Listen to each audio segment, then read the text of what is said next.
Hey, welcome to Wellness Farm Chat. I'm Brooke, your host, and here we'll be chatting about all things homesteading, farming, and wellness. If you are new to this lifestyle or are looking for simple and easy steps to begin your wellness journey, you are in the right place.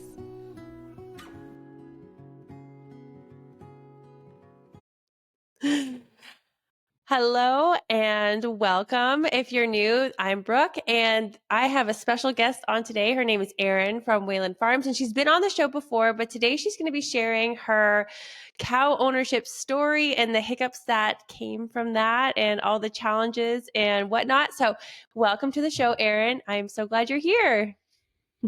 Thank you so much. Yeah, I think the last time we talked, I don't think you had your cow either, did you? No, I think none we of were us both on like, cows yet. we We were were both just like dreaming. actively searching. Yes, yeah. So look, we're full circle Oh, here. We both have them now. yes, and we both have pregnant cows. Is your cow pregnant? Mine's not pregnant. No. So Okay, so yeah, we can go through that, but no, she's not pregnant right now. Okay, so just my cow's pregnant. All right, Yeah. so tell me, like, how did it start? Like, how did you get your first cow? Start us at the beginning. Yeah, definitely. So we moved to our property. It'll actually be 3 years in April that we've been here. And when we moved here, that was one of the first things I actually wanted to acquire. Was I have wanted a milk cow for a long time. I grew up working at a vet, and they service a lot of milk cow farms and different things. And I've always just loved cows. My grandparents had beef cows, so I wasn't like, I had been around cattle quite a bit and worked with them, but not like, and I have never, or anyone I knew personally, like, owned a dairy cow. And so I followed all the Instagram accounts, like all the things that one does when one wants a cow, and you're looking at all these people living the life, and you're like, oh my gosh, I want that so bad. Um, but because when we got here, the house we purchased a fixer upper, so it needed a significant amount of work, more than what we initially thought. And when we got the land, basically it was like 100-year-old place that was falling down. So maybe that's my first tip: is if you are going to purchase a cow, then either know that financing, like making the pasture and the fencing and everything, is going to be a significant price, or purchase a place that already has it so that you don't have to do that. Because I think, like, we're actually getting more land cleared right now. I would say into the fencing and the structure and everything, because we had none of that. We've spent probably around 7 grand on fencing and Oh my on, yeah. goodness. Yeah, Yes, because I I mean, believe you it. have to think horse trough, I mean, the cow troughs, like everything. When you start with nothing, you have to acquire absolutely everything this animal needs. And it's a lot up front. So, but yeah, so we realized that we had too much, we need to put too much into the house. So we held off on the cow for a little while, but I actually really like that. And I think that's one of the first things I want to encourage people is go ahead and find a raw milk dealer in your area, because I know, like, most places have one. You can go to the Weston Price website. I don't know if it's the same in Canada or not. And you can type in your zip code, and they will show you the places that are certified and registered under them to be able to get milk. And so before you actually, like, get a milk cow yourself, play with the milk, see if you really like it, see if you like the taste. Different cows have, like, Holsteins versus Jerseys. Jerseys are sweeter, they have more cream. Holstein produce more. Like, try different ones before you actually try to invest in it, and make sure your family and you really enjoy it and you want the commitment of what it's going to be. Because I get over 23 gallons a week right now, so Oh that's my a lot to fill up. goodness. So Yeah. I have a Dexter half Jersey. So she's small. So I'll get a little bit less when she has her calf. But It'll be interesting to see, because my cow, so our first cow, let's go with yeah, her. So last spring we started looking for a cow, and I had been looking for one. I had been part of the cow groups on Facebook, the ones that are like a Milk Cow Market. That's a Facebook group, and they just always have different ones on there listed. And so I was just kind of looking around at prices, at my area, at what was available, just so I had a good understanding. I didn't feel taken when I went to get a cow, that I was kind of versed in the pricing and the structure and how it went. And usually you're going to want to get a cow that either has just freshened, which means she's just had her baby, and they're selling her to you freshened, which means she's just in milk. She's going to be in milk for a while. Bonus points if she's bred. I think a lot of times nowadays you see them not rebred, and that's because breeding can be extremely difficult. So if you can get a cow bred and in milk, that's the best scenario for you, because that gives you time, especially as a new cow owner, to, like, figure things out as you're going. But we were trying to save money. And so this cow, her name's Lilac, and she'd had 2 previous pregnancies, and she was hand milked before. She had great hand milking teeth. She was A2, everything we wanted, and she was bred. Now, that ended up not being the case, or she slipped her calf at some point in time. But at that point in time, they confirmed her the day before we picked her up that she was bred. And so that saved us some money on her. Now, she was 3,500. So, and I know, That's but that's like expensive. Woo. that, but honestly, But like in my that's a area, unicorn cow. That's a unicorn cow, though. yes. And she's 4, so she's very young. And Yeah. so she was kind of the perfect everything. And honestly, like if you're I going to guess find an it's not. A2, yeah, I guess it's honestly, not too. I couldn't really find any cows below 3 Yeah. for what we needed, because you got to think, if you're not going to be hand milking, you're going to be machine milking, and the machine is going to be around $1,000 to do that, plus everything you have to there. So it's like you have to kind of pick your battles on where you want your money to go. And so we purchased her, brought her in. She was from I believe it was Missouri. Sorry, it was Missouri. So we rented a trailer. We didn't have a trailer at that point in time. Drove to get her, drove her home. It was about a 10-hour journey the whole way to and from. Wow. Super sweet cow. Yes. So we got her, and we were building the fencing at the time that we purchased her. So we had a round pen that we kept her in, and we got her in about March, and they said that she was due. First, when they told us, they were like, oh, she'll be due in a couple months. But then they preg checked her the day before we got her, and they said, hey, just a heads up, she's actually due later than we thought. We're thinking more October. And so we're like, okay, that gives us time to do the fencing. That gives us time to get everything done. I would have preferred her to have the baby sooner, but it's okay. Like, that'll work within our timeline. So picked her up, did everything we needed to, brought her home. The months went by, and we get to about October, November, and she's just not begging up. And because she has had 2 babies before, like they can beg up usually. I mean, and every cow is different, but like you can usually tell that they're begging up a little bit. And there just was no changes with her at all. And so I kind of got suspicious. So I had the vet come out, and he did an ultrasound. He checked her, and he said, this cow is not pregnant. Oh, And that's that so was sad. it was just super sad, because I had told myself, it was so funny. You see all these Aw. horror stories on Facebook, and you're like, that won't be me. Like, I'm going to cover all my bases. But I guess the biggest thing is, even though she was preg checked from them, when I got her home, you can get a blood work panel on Amazon if you know how to draw blood yourself, or I should have called the vet out and just had her preg checked right then. Because if you have the window of, you've had her for a few days to a few weeks and she's not pregnant, you can go back to that breeder, the person you purchased her from, and say, hey, listen, like, you sold her pregnant. She's definitely not. But we didn't do that. We trusted. And I do think, honestly, that they did sell her. Like, they're a very kind company. They have tons of reviews. They've sold tons of cows. And so I do think it was a mistake. And so I reached back out to them, and I said, hey, listen, like, you don't have to do anything. I honestly understand that it's been 6 months. Like, this is on us now, but I just wanted you to know she wasn't pregnant. And we just kind of had some back and forth, and they said, we will give you $500 back. And then that way you Mhm. can either put that towards breeding, or if you go to sell her at a sale barn, you'll get the $3,000 back that you spent on her, and you'll be even. So like, either way, you know, and so I thought that was very gracious of them. But That's so nice. obviously it was very Mm. sweet. But at this point in time, we're very attached to her. Like, Lilac was our cow. We got her a little pony to be friends with her, because cows are supposed to Aw. obviously have a buddy. And because her baby wasn't there, we got the little pony. And so we're like, we can't separate these two. Like, they're my favorite. So we're like, we'll figure that out in the spring, because that was kind of Christmas time. And we put feelers out for another cow. And I was like, it has to basically be like an amazing deal, because we've got so much invested in her. I can't spend another $3,000 on another cow. And so the nice thing, though, is once I started getting milk from, I have like 2 or 3 people that I was getting milk from in this area. I told them I was looking for a cow, and so they kind of had their feelers out. And it's so nice, if you've gotten milk first, to know these people who have these cows, because then they are like your backup question people. Like, they have Mhm. cows, and you have this relationship with them because you purchased the milk from them, so you can ask them questions. Yeah. Most of the time, anyone who sells milk to you is so willing to help you if you get your own cow, because they've been in that position, especially if it's just like, I mean, I purchased milk from people who just have one cow. I purchased one from a dairy that was a larger raw milk dairy, and they had like 45 cows. So like, I've done both, and they're just so knowledgeable and so willing to help you. And it's nice to have that in your back pocket locally. And then also make sure you have a vet. Before we even moved here, I called around to make sure there was a vet within the vicinity of where we moved, so that I would have someone to come here, because I've seen so many horror stories too, people not having a vet. and they have a cow and they have no one to service it. And so they're just on Facebook, like begging people for help. And I did not Or want, they're like on YouTube watching yes, videos. yeah, yeah. So Well, it's we were funny just because kind of, we got a vet to come to do an ultrasound on our cow because we just had a bad experience with our dog, and that mm. was awful. So I'm like, I don't want another bad experience with my cow. Like having like I don't know, we had some dead puppies, and that was really heartbreaking. And I'm like, oh, I just want this Mm. vet to come to just check our cow to make sure she's healthy and there's actually a baby in there. So yeah, I understand the vet thing is really important. And that's super smart to just have a wellness check, because then you've met the vet, you know them, they know you. And then when you go to have an emergency, they're more likely to remember you and to know you and to And be they know able where to we live. reference your cow.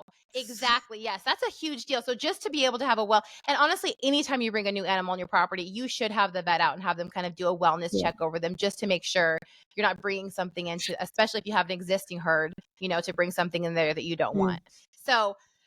So yeah, so we were just kind of on the lookout. She's our chill pasture dog at this point in time with the pony, and they're just hanging out there. We did find two, which was very interesting. Like I posted a picture of her in the Facebook group, and I just wanted to know how she was looking. And a lot of them said that she's built bigger on the front end than on the back end, which means she has a harder time having babies, and that I have to find a bull. And my vet confirmed this too. He was like, yeah, she's not built, they need to be bigger on the back end than the front end, because that's where they're carrying the baby and that's where they're giving birth. And so because she's built bigger on the front end than the back end, she has to have a very small bowl or she could have issues with having her baby. So we have to make Mm. sure that we have a Coriente bull that we're actually bringing to the property, and he's going to service both the girls next month, hopefully. And he's a smaller breed bull, which is going to be really good for them because she couldn't take a standard size. She would have an issue with pregnancy. So that's another thing you'd want to know from the vet too. Like if you can breed with a regular cow, or if your cow needs some sort of like specialized, breeding. So Mhm. Oh, yeah. um, at this point in time, I'm getting milk from a couple ladies that I know, and I'm still buying milk even though I have a milk cow. Like it's kind of awkward. It wasn't what I had planned, but nothing ever kind of goes to plan. But No. but then one of the ladies was like, "Hey, I know someone who they had 3 jerseys and they lived literally 7 minutes from us, and her husband got a job in Louisiana, and so they had to just pack up everything and leave, and so she was selling all of her cows." And so I messaged her, and she had 3 different ones, and ultimately we went with Pearl, and she would probably not be what I would say, I don't know, like I have mixed feelings. She's an older cow. She's almost 12. And so usually when you are first purchasing, you don't want to purchase an older cow that's 12. You've only got a couple years with her. She can only breed a couple more times. And so that's not really what you want to start your journey out with. But she was a really, really good deal. She was only a grand, and Wow. she was in milk, and she came from a larger dairy, and once they start tapering off as they get older, they just send them to coal, or they will just like give them at discounted rates to just local people because they just don't want to deal with them anymore. They're not producing enough. And so that's kind of how they got to my friend, and then she got to me. And so she's kind of perfect right now because we have really high hopes for Lilac that we'll get her bred. She's my expensive cow. Hopefully we'll be able to get a baby going in her pretty soon. But I want to just kind of, there was not really like, she would probably go up to Cole here pretty soon anyhow, and so she just gets to live off her glory years here. Plus, Yeah. she's just so chill because she's older and she's done this her whole life, that she just kind of has a routine, and so that's been really nice. That she's kind of teaching me a lot of things because she's just been doing this forever, and she's a very, now I call her my crotchety old lady because she doesn't like to be pet. She's not like Lilac that you Mm. could touch all over and scratch her head. Like Pearl is like, give me my grain, milk me, thank you very much, and now I'm gonna go back out in the pasture again. So she is not like a lovey-dovey cow. That's so funny. So Yeah, they Lilac's all have really different friendly? personalities. Oh, Lilac is so friendly. You can come up to her when she's laying down and scratch her, and she'll come up behind you and kind of bump your butt because she wants to be pet. Like Aw. she's a very lovey cow. Yeah, so Aw. complete two opposites. But do the cows get along? Like, how are they together?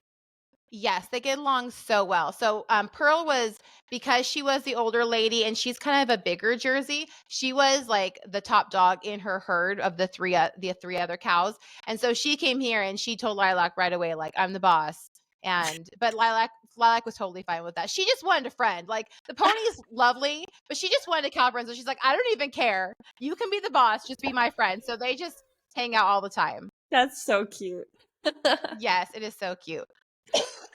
Now, the one thing though is so Pearl, she came from a larger dairy, and then even the farm that she went to, with once you get two or three cows, I think a milk machine is pretty standard just because it will take you a while to milk out. But I have never wanted to do a milk machine. I don't know. I really want to embrace everything is so busy. I like the slowness of like making bread, the slowness of milking a cow by hand. Like I want to savor those things, and those are the points in my day where I can kind of slow down and reflect. And so I really wanted to hand milk. And that was one of the reasons we got her too, because out of the three cows that she was selling, the other two had smaller teats and had to be machine milked. And I didn't want to do that. And so, but she was only machine milk her entire life. So You for know her what? full 12 years. Oh, crazy. Okay, But so it's funny that you say like you like that because I'm also the same way. Like I'm really looking forward to milking my cow by hand. And it's funny, like I've had a few people make interesting comments to me yes. about milking and how like I'm gonna dread it. And and it's really funny because I'm like, this is stuff I look forward to. Like I know these people are also farm people, but I don't know, they have a different perspective. And I have four little kids, so going off and being alone to milk for 20-25 minutes, Yes. that's like the best time for reflection and just being quiet. And yeah, I'm like really looking forward to it. But I've had a lot of negative, a lot of negative comments so far. It's so funny because same. And like at the beginning, I did have the kids or Travis help. Like there's a lot of shuffling and kind of finding your routine and figuring out how to do it. I go out there with two buckets of grain, I separate them out. And cows are such routine animals that you do something a couple times and they catch on so quick. They are so smart. And so like they'll see me coming and they'll all kind of go off into their own sections. They each stand by their own grain bowl and I shut them into their individual pens, grain them, and then I go in and I finish off with Pearl and do her milking. And same, like, and even now the kids will be like, "Oh, mom, are you heading out to milk? Can I come out with you?" And I was like, "No, I'm good. Like, unless you want to come, you can come, but like, I don't need your help." And so they'll normally go off and do something else. And it's so nice because you'll be sitting there and you would have felt like, I don't know, like the day gets stressful and you get rushed, and all of a sudden you're out there sitting and you have nothing to do for like 10-15 minutes Yeah. to get that milk. And you just kind of, it's like a reset. And I do enjoy it. Now at the beginning, oh my gosh, like your hands and your whole like upper body is sore. Like probably like day 3 or 4, I felt like I was dying because they were all super sore, but you had to continue to do it. And so you're just like, oh my gosh, like I mean, I would have to take breaks and like walk around and shake my hands out and like come back again. And poor Pearl, who's been machine milk. So machine milking takes about 3 to 4 minutes. Like they milk them out so quick. And I think when I first started, she was giving just under 2 gallons in the morning and just over a gallon at night. I think that was kind of because I was inefficient. Now I'm getting 2 gallons in the morning. I'm getting about a gallon and a half at night. And so I think it's just because I'm more efficient getting it out. But it would take me probably like 20-25 minutes. And Mhm. in the mornings now, when I start milking, I mean, you have to clean her off and then strip her teats and then start milking. I mean, I'm probably there for like maybe 14 minutes. I mean, it's not very Yeah. long. The whole process from like in to outside, like even with graining and feeding and everything, I'm back inside within like 30-40 minutes. I mean, it Yeah. depends on, it's been cold lately here, so it's been a little bit longer because I've been digging through snow. But on a regular typical day, you don't have to do that. Oh, hey, my daughters ask the same thing to come with me to do chores, and sometimes I try to sneak out so they don't know because I really do cherish those chore times. But my daughter usually catches me and she comes, so I do like that quality time with my animals. Yes, and it's kind of nice too because now that I've got the cow going and my kids are old enough, they are 11 and 9. They basically do like the chickens and stuff. Like unless something's sick or they need assistance with something, like that's their job. And so they do that side and then I do the large animals. And so we kind of Yeah. meet in the middle afterwards. So that's been really nice to kind of delegate different chores as they get older. And Oh then they're kind yeah. of busy, so then I get my Yeah. time because they're busy over there. Oh, that's great. Oh, I love that. So, Pearl, you're gonna have the bull come. So, how is that gonna work? How long are you having a bull stay with you guys? So I've been tracking her cycle right now. So and she gets crotchety in her cycle. Like it's very, I think, similar to to a person's like right before she cycles, she is naughty. She is so naughty. That's when she'll like strike out and try to kick me. And I told Travis the other day, I was like, I don't understand what her problem is. And then one of my friends messaged me and they said, well, she's probably in heat because that's pretty much what our cow did. And I was like, oh my gosh, that's so true. And the thing with Lilac too, one of the reasons that we didn't know Lilac was pregnant, we thought she was, is she showed no signs of a heat cycle. And usually you can tell with cows their heat cycle. They get pretty vocal. There's discharge. There's things that happen. But Lilac never had any of that. So I had Crazy. every reason to believe she wasn't pregnant. Yeah, she was just like, she's stealth. I mean, you just wouldn't know. Her attitude Like, never I changed. knew with my cow, I only had to track her 2 cycles, and then I planned the AI guy to come because she was trying to jump on me. She was, like, mounting me Mm, and, like, yes. pacing our fence line and just mooing, like, for a full 12 hours straight, and I was like, Yes, and "I so that's what got I her." was expecting, and that's what Pearl does. We got Pearl here, and within 4 days of her coming here, she cycled, which is why, because the lady had her with her beef cow, and she's like, "She could be pregnant, but we're not quite sure. We haven't confirmed."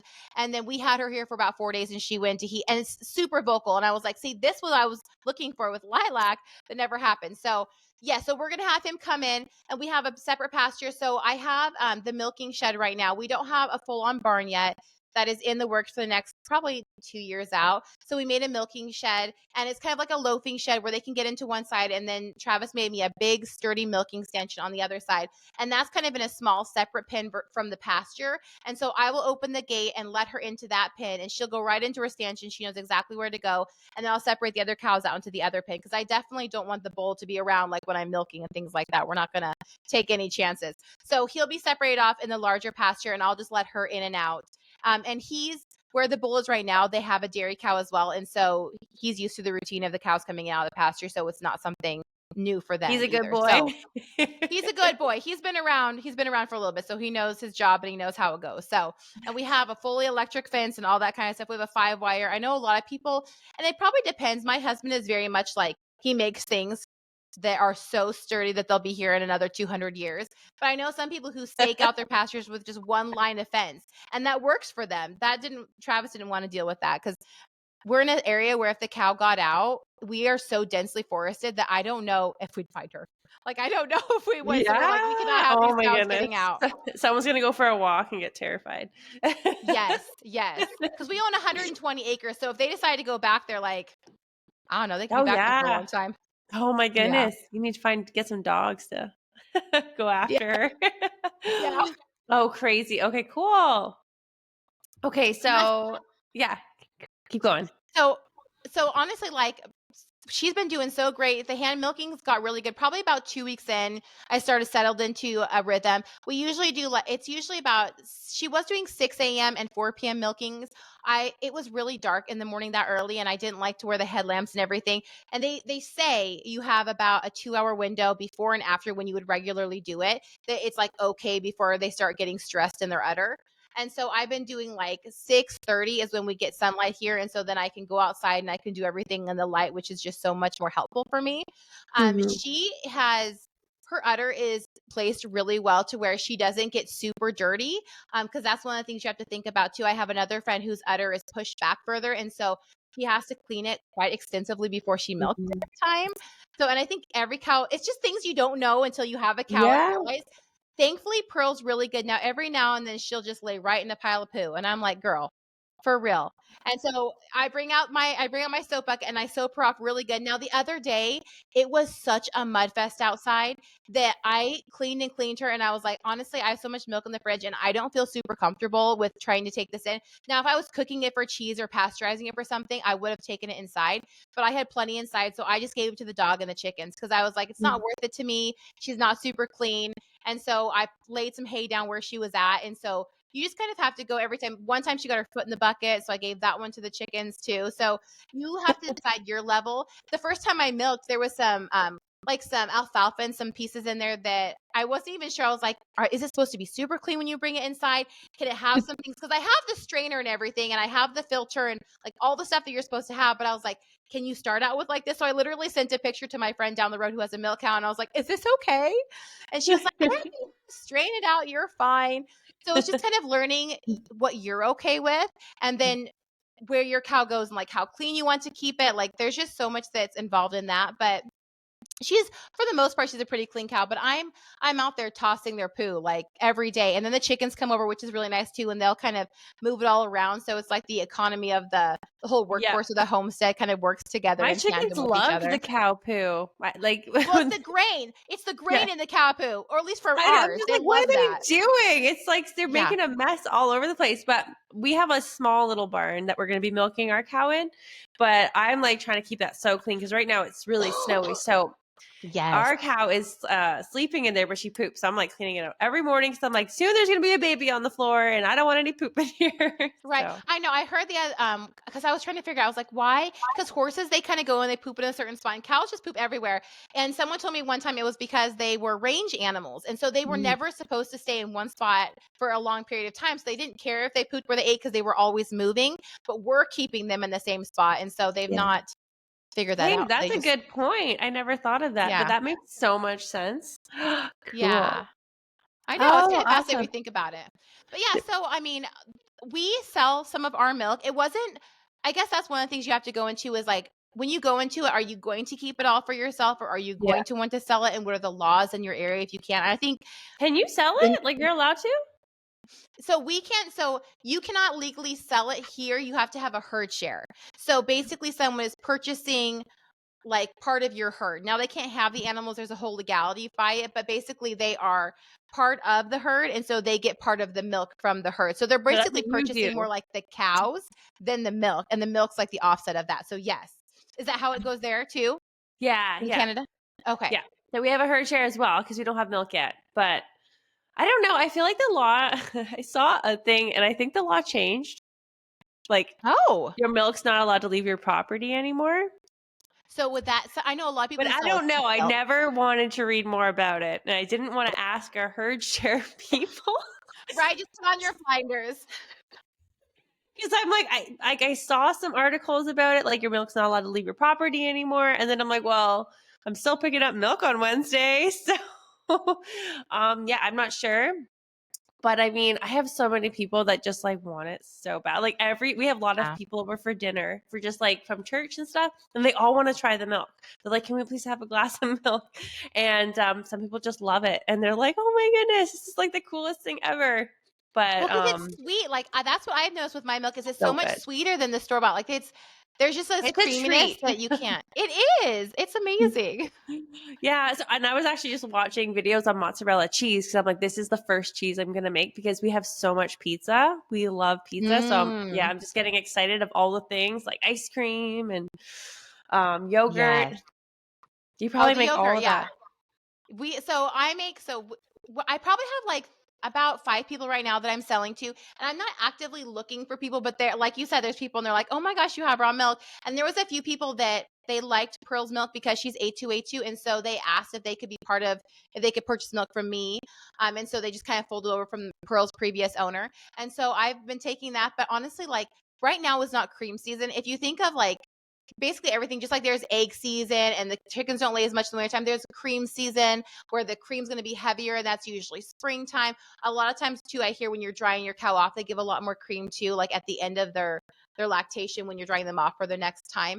And so there's some cream right now, but I'm excited for cream season when we actually get her back out in the pasture and we get some grass growing because that's going My to be really goodness, exciting. But so right much now, butter. yeah. Oh, well, so I have been making butter for sure, but yes, I can't wait till the cream It's line's like gold. half of the Yeah. gallon. Yes, yes. But Oh we man. make yogurt all the time. I've done farmer's cheese, so I actually just got rennet to make mozzarella, but I have not made that yet. I've made the Okay. farmer's cheese, which is super simple, and that's just adding. I think it's like a half a cup of vinegar, or you can use lemon juice to a pot of milk that's been heated, and then it separates and you strain it out. And then you can put like it's almost like a feta consistency, Okay. where it's like crumbly, and you can put like chives in it and different things, and you can like sprinkle it on your salads and stuff. It's so Oh, good that way. I love it that way. I'm gonna have to make that. Oh man. And then there's Oh, another like a version. It's kind of like Velveeta, where it's more like a thick cheese that you can like dip stuff in. And I've made that one too, and the kids really like that. Tyron that likes to sounds slice it up so and then good. yeah, melt it on toast, and it's so good. Oh wow. Oh man. Oh, that's so fun. I can't wait. Ah. Yes. But yeah, so I mean, the one thing I guess that I didn't that I would advise people or just say like the monthly expenses of having the cow. So with Pearl, because she was in milk and because I just didn't want to mess with her, she's older. I really want to know, what is she on right now? What kind of feed is she on? So when she comes to my house, there's not some drastic change that would cause her to get sick or cause mastitis or anything like that. I really don't want to change up. Cows are very sensitive when you change their diets. And so that was one of the things I was concerned about. And so she's on an alfalfa that she gets after she's milked. And the alfalfa helps with the cream and it helps with the milk output. So alfalfa is really, really good if you want to increase cream or increase milk to give them alfalfa. You do have to like level up over time because they can get diarrhea and different things if you're giving it too much at one time. And we get our alfalfas actually imported from Utah. There's No a guy, way. we're in Tennessee. Yeah, so there's a gentleman who used to own a really large, like I think 200 cow Hereford dairy operation, and he sold all of his cows, and now he just supplies to other local dairies and other local people just like me who need some good alfalfa because it's kind of hard. They do a lot of Bermuda here, which is fine, but there's just not a bunch of nutrients in the Bermuda hay. The alfalfa is going to give way more for the cow, especially in production. So we went and bought the exact same alfalfa she was on. One of the things I would encourage people too is like we have Tractor Supply and things like that that have, they have grain for dairy cows and stuff like that, but it's just not going to be as nutrient dense as if you can find a local dealer who actually does that. And so because I know these people and because I asked the owner of Pearl, she already had a dairy mix that was, she worked with a local grain company and they formulated a dairy mix specifically for her cows and they'll mix it. I think they sold it, the least amount they sold is 1,000-pound bags and you have to pick it up. But honestly, for a 1,000-pound bag, it was $200. And that lasts us about 2 months because I have both the cows on it. We're trying to get Lilac in peak physical condition too, so she'll breed really well. It's nice to buy in bulk. Like I find that so much easier, especially if you're like, or you have kids in a farm. Like you don't want to be, I don't know. I feel like we run to the store a lot for chicken feed, and I'm like, I just want a Yeah. pallet. I just want to get a big pallet of chicken feed and stop all this driving back and forth and filling up my van. Yes, well, and you can get those big, what are those big old holders where you can just lift it up and they pour it in, so they'll come and deliver it for Yeah. you. That's what Travis eventually wants to get for us because we are going through it quite a bit, and then they'll do Yeah. delivery and everything. But truthfully, like it's a little more expensive when we broke it down, but it's because it's so much more nutrient dense. Like it is a better product than what you're going to be able to get at a Tractor Supply for the cow. And so Hmm. we have her on that, the alfalfa, and then we just have like a Bermuda mix we're feeding them right now too. The alfalfa, we're probably spending about $200 a month on that. Oh, And God. so it's about $300 for the cows both a month for grain and the alfalfa mix. And then the Bermuda, we bought several bales, I think, for like $300. And so I haven't calculated that in. But I mean, there's definitely expense for keeping them monthly to make sure that they are producing the kind of milk that you need them to. Because we could bring down the alfalfa and it could be less expensive per month, but then we wouldn't be getting the output we are now. And I guess that would just depend on your goals for your farm. If you want 23 gallons a month or Yeah. however much your cow, I mean, each cow is only going to produce so much. She was considered a larger producer. So she gives, what's that, just over 3 gallons a day for us here, but she also is dead in one quarter. So one of her back Oh, quarters, she had mastitis in years and years ago. And so it's a dead quarter. And so that's her back right teeth. And so that one's non-functional. So the other three work. And so out of just the three, we're still getting 23 gallons a that's week, which is great. wild. Okay, so have Yeah. you struggled with mastitis yet? Like, have any of your cows had mastitis? No, we have not. And so Oh, just that's your one of one the things cow. that yes. So and I asked the previous owner too, I was like, has she had any issues with mastitis? Because that's kind of one thing to where if they get it one time, sometimes that's just one of the things that's going to be more recurring. Yeah. But she had not had her struggle with mastitis. And when she had her dead quarter, that was multiple years ago. And so who knows what that could have been. Now, my neighbor has struggled with mastitis. I use teat dip. So I use an iodine teat dip. And I know that some people want to do that. Some people don't. My neighbor, she's pretty crunchy like me. And she was like, I didn't want to do that. I didn't want the iodine on there. She's like, so I didn't do it. She was like, but when you milk them out, the opening at the end largens. And so when you let them back out into the pasture for an hour or so, it's larger. So if they lay down and poop or anything like that, the seal is not placed there. And so you can get bacteria that goes up into the teat and that can cause the mastitis. And so what the Mm. iodine does is when you dip in the iodine, that kind of seals it off. It creates kind of an iodine plug in there so that until it actually shrinks back to size. And so she wasn't using that. And she got a really bad case of mastitis to where she was, tons of vet bills. tons of dumped milk, tons of time on antibiotics and different things like that, that again, we also want to avoid. And so she said from that point on, she started using an iodine dip and she's never had mastitis one time Mm. since. All And right. Well, so I'm getting that. yeah, I was I like, was you know on the what? I fence. I don't, wasn't sure if I should yeah. get that. Okay. That's Yeah, a good and I story was to kind of share. on the fence too. And then she told me, and everyone else I've talked to has used the iodine dip too. And when you do that, it seems like the cases of mastitis go down significantly.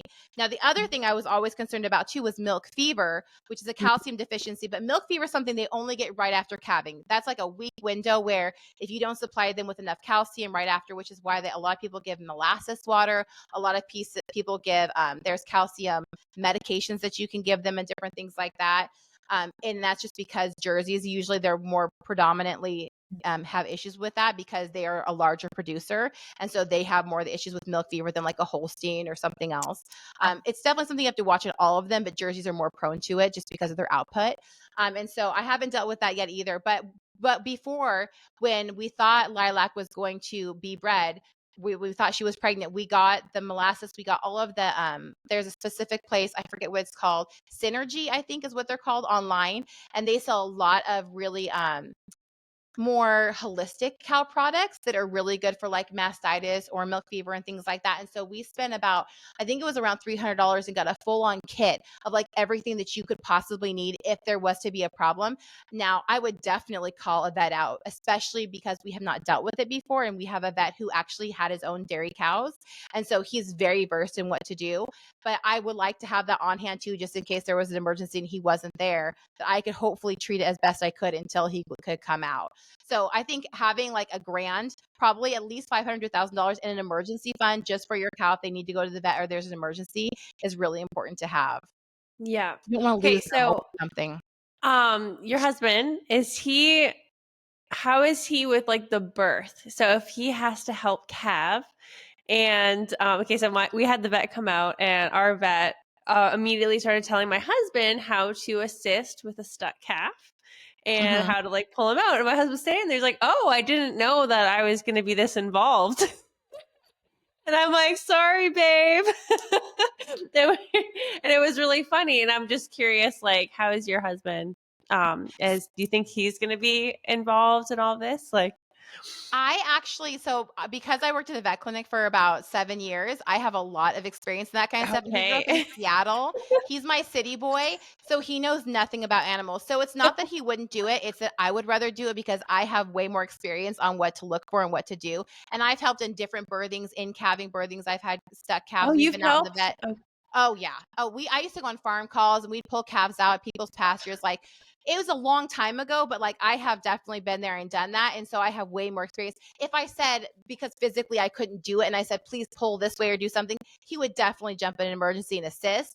But up until that point, I would pretty much You're the be girl. over it. Okay. Cause Mhm. like Yes. we're both fresh. Like we both have never done it. We just watched some like videos on YouTube and he's just like, oh man, I better grab myself some gloves and the soap bucket.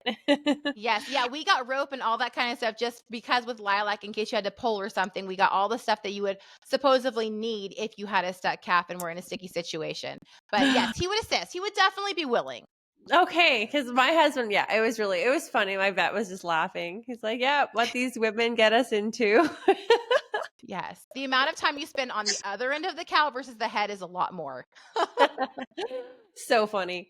Oh, okay, that's awesome. Okay, so you have the two. So when's this bull coming? He's gonna come, and then hopefully, like, how do you not show that you're in heat? Like your lilac, she doesn't show that she's ready to be bred. So how does that work? Like, what's going on with her body? So with her, she would be really, really hard to do AI with. So if you were to AI Yeah. her, you would have to get one of the injections that bring them into the heat, and then you'd Oh, have to have someone come out and AI at a specific time.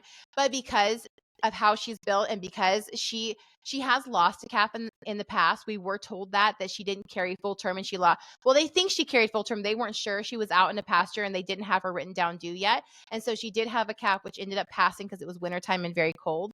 And so we don't know exactly if she has difficulty or if she doesn't carry full term or if there's something going on that we weren't aware of when we mhm. purchased her.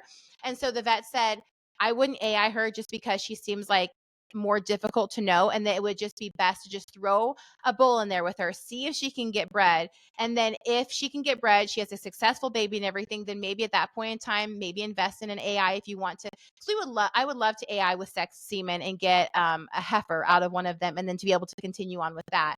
But at this point in time, we're just trying to see if we can even get her pregnant, to carry a successful pregnancy, to have a baby before we like invest a ton of money in. And so that's Mhm. why when our friend said she had a Corriente bull, which the Corriente bulls are standard rodeo bulls. So those are the most of the bulls that you're going to see someone out there on the rodeo trying to hold on for, was it 8 seconds? Is that, I think that's Yeah, it. I think it's 8 seconds. Yeah. And so they're just kind of a smaller bull. And so we're going to throw him in there with both of them. I'm pretty convinced. And I even asked, because we had the vet out for Pearl when she first got here, kind of a wellness check. And he said she's perfectly healthy enough. She's got really great conformation for 12. She looks really good. She could easily successfully carry another calf. And so we're going to put him out there with them. I kind of have it written down for her, but we'll probably leave him out there for, I would say, probably about 2 months. I'll watch them the first time, watch him live cover, write that down. And then when the time comes again, the next 20, 23 days or whatever it is, I'll just kind of see how they act together. And if he's acting interested again, then obviously one of them hasn't gotten bred. And so we'll just kind of keep him for as long as we need, because he's an extra bull for them. He's just going to go to the butcher afterwards. So this is his last hurrah before he ends up. Aw, the poor guy. He has no I know. idea. No, so he gets to have some fun before he goes. So So my neighbors, they have a bull. And that is, I think, what helped my cow show that she was in heat, because she was calling him and he was calling her. And it they're was like so this dramatic.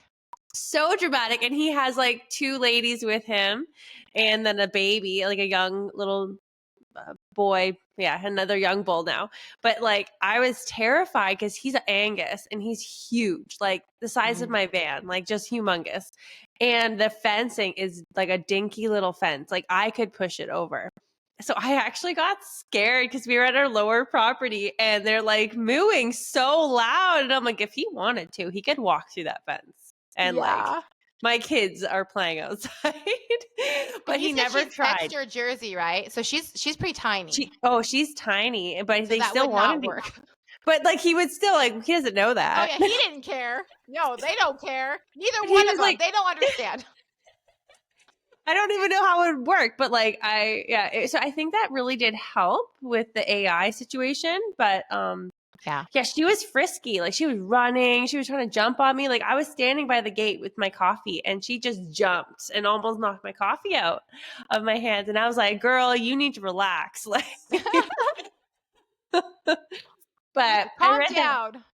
I read that book and I remember that you recommended, and it said the lady that wrote the book said that her cow like had her hooves on her back when she turned around. And I was just like, oh my goodness, this is it. This is what that cow did to the lady. Yes, So and so we don't have a bull. So we have some cows down the way, but they're not very close. So that was another thing too. There was no other cow around here to like entice her to even let me know that she was in heat. But with Pearl, it didn't matter, man. That girl, she was in heat and she was just gonna moo to not. I mean, she is so naughty. The last time she came to heat, she literally mooed all night long. Like she kept me up in the middle of the pasture just mooing. I don't even know how she had a voice box at the end of the night. Like I do not understand. Thank goodness they're pretty quick with their heat cycles, because that girl was about ready to lose her voice. It was intense. I was impressed. that's so funny. Horrified. Oh, that is so funny. Oh man. Oh, well, this was so great. So then yeah, so you're hoping to have a calf next spring? Like what is your Yes. plan? What's your timeline? So honestly, like preferably it wouldn't be good to have them both bred at the same time. Usually you want a rotation, especially if you have two cows, so then you're constantly in milk. But because we're not sure if Lilac's going to get bred, and because Pearl, she's older, so you kind of, the clock's running for both of them. And so we're just going to try to get them bred right now. And I can easily hand milk too. That just add another like 15, 20 minutes onto my schedule. Someone's like, well, if she gets bred, are you going to sell her? But because Pearl's older and I don't want to give her to another home, like, I don't know, we're very attached to our animals here. Like they're not just production animals. They're part of the farm the minute they come on here, and they don't leave. Like most of the time they don't leave. They stay here and they die here, and that's just how it is. So we're just going, and we might have Pearl breed her one more time, and if Lilac gets bred, we might just be done with Pearl. We'll milk her out that time, call it a day, and she'll just be a friend in the pasture. And then we'll just continue to go with Lilac. And then the goal, once we get them both bred too, is we want to get a heifer out of her eventually, but then we're just going to breed with beef cows so that we just constantly have beef cattle that we have Yeah. with these two. So they're not only providing us with milk, but they're providing us with our beef as well. So if we can get them both bred, it would be, so if we got them bred, this is February, March or April, May, June, July, August. So it'd be like February next year. So that wouldn't be horrible. Basically, because in Tennessee, we're really hot in the summertime, they actually like to throw cows in the winter because then it doesn't get as cold and then you don't have the humidity to deal with. That can be really hard on a pregnant cow, the humidity. I can understand how that'd be very hard on me, so I can get that. So that would kind of be ideal for them. And then, yeah, we're just going to keep them both and I'll just milk them both out. And we're looking for another fridge. If you have a cow, you 100%, do you have a secondary fridge? Yeah, so we had an electrical company come to check our electrical stuff, and they blew a fuse through my whole house and damaged my fridge, damaged my dishwasher, our TV, and all our light bulbs. So we got a free fridge, and the one that they kind of ruined still works. So, and we have it downstairs as our backup. So yeah, I got it. I was really hoping my oven wasn't going to turn on, but it still works because I wanted a new oven. Oh my gosh, it was actually really funny. And I'm like, perfect. We got a fridge. It's great. Yeah. So we still don't have one yet. So like currently in my fridge, I think I have like 9 gallons in my fridge right now. So I have to go through, and that's one of the things too. You have to figure out, what are you going to use it for? Milk is so good to utilize. We give it to the dog now and crack an egg in his bowl. And then you can really reduce the cost of your food for your dog food. And then we also just let it curdle outside, and I'll give it to the chickens. It kind of does its own fermentation if you just leave it for a few days, and it separates the curds in the whey. And then you can give that to them as well. That's really good for all of your birds, a really good protein source and all that kind of stuff. And so it's also good for fertilizer. I've been skimming, we always use the cream. So I skim the cream off the top, and then I've been putting them in my garden beds, diluting the milk obviously quite a bit, but it's really good in your garden beds to help with like microbes and different things like that. So there's just so many different ways you can utilize. Before I got a bunch of people that wanted to like purchase the milk, I wanted to see how much we would utilize as a family, what we would go through. And we go through quite a bit, but I mean, it is good I have people who purchasing it well. Otherwise, we probably would have some go to waste. So we are going to get pigs in the spring, and then we can give them a lot of the excess as well. And that's what I was going to ask you, if you had pigs. So you don't yet. Okay, because we're talking about getting 2 pigs as well. So yes, we had some a couple years ago, and we got them way too soon, and we fed them way too much. Like it was not, once we like priced it all out, it was not cost efficient, but it would be now. So live and learn. Yes, with all that milk, you can like soak their grain and everything. And yes. Okay. Yes, I'm so excited for that. Oh, well, I'm so glad that you came on and you were able to share this. Thank you so much, Eryn. Okay, can you just tell the audience where they can find you and how they can get to know you more? Yeah, so you can find me, Eryn, ERYN_Whalen_online on basically every platform I'm on there. I have my website, ErynWhalenOnline.com. And then Instagram is where I hang out a lot. I really enjoy doing stories in there. And so I'm in the kitchen a lot. So I'm posting a lot of recipes with the milk. I made pudding the other day. That was amazing. Oh, man. So, yeah. Oh, I didn't even see that. And I watch your stories all the time. I never saw pudding. Oh my goodness. It is so good. You have to try that when you get your cow. So yeah, I'm just most of my website in there, and then on Instagram. And you got a podcast. Share your podcast. I do have a podcast. So it's the Cozy Kitchen Podcast. And so that is basically, I was kind of talking about everything on the homestead for a while, and it was just, I felt very scattered, and I decided everything ends up in the kitchen anyhow, whether I'm gardening or with the milk or anything, everything accumulates in the kitchen, and that's where I utilize all the stuff. And so I just talk about kitchen stuff. So it's really fun. She has a great podcast, so I really encourage everyone to go check that out. But yes, okay, so thank you so much, Eryn. Yes.